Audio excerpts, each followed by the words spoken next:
This morning, while Pavitra was out for her daily walk, she met Phool Bano on the way. Phool Bano wasn't her real name, but since she distributed flowers around the society, everyone called her by that name. With her ever cheerful face, Phool Bano gave the impression that she lived a life devoid of sorrow. Seeing her smile, people often thought that she had never encountered grief. Curious, Pavitra stopped to chat with her. How many houses do you deliver flowers to? Pavitra asked. About 25 to 30 houses, madam. And how much do you earn from it? I managed to earn 2 to 3,000 rupees, madam. Is that enough to make ends meet? Well, your husband must also earn something, right? No, madam. He passed away long ago. Oh, I am sorry. Why apologize, madam? It's fine. He was a laborer who worked on building plaster. One day, he fell off the scaffolding and died instantly. But it was for the better, madam. If he had survived and ended up bedridden, it would have brought more trouble. We didn't have the money for expensive treatment.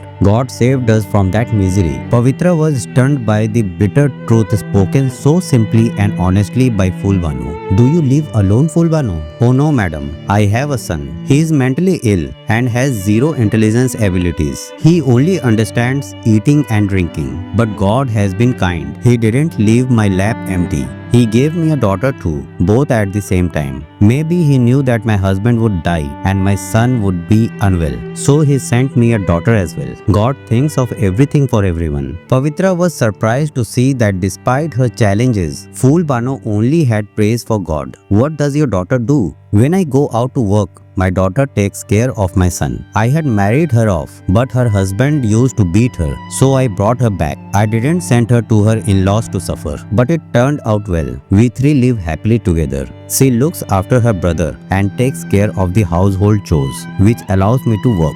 Oh, you also work? Yes, madam. I clean at an office from 9 in the morning to 6 in the evening. I earn 5,000 rupees there. Together with the flower money, we make about 8,000. And is that enough for 3 people? Of course, madam. What more do poor people need than 2 meals a day? We eat hot, fresh rotis together at night. Whatever my daughter packs for me in the morning, I eat, and it fills me up. We live happily in the little house my husband left us. After spending half an hour talking with Phool Bano, Pavitra walked back home. Deep in thought, she reflected on how people, despite having all the comforts in life, still feel incomplete and carve for more. On the other hand, Phool Bano, living in difficult conditions, had mastered the art of finding happiness in every hardship. Spending half an hour with Phool Bano filled Pavitra with a new sense of positivity. Despite listening to countless motivational speeches, she had never found the peace she discovered today in the company of a woman who had learned to smile through adversity. That half an hour changed Pavitra's perspective in life forever.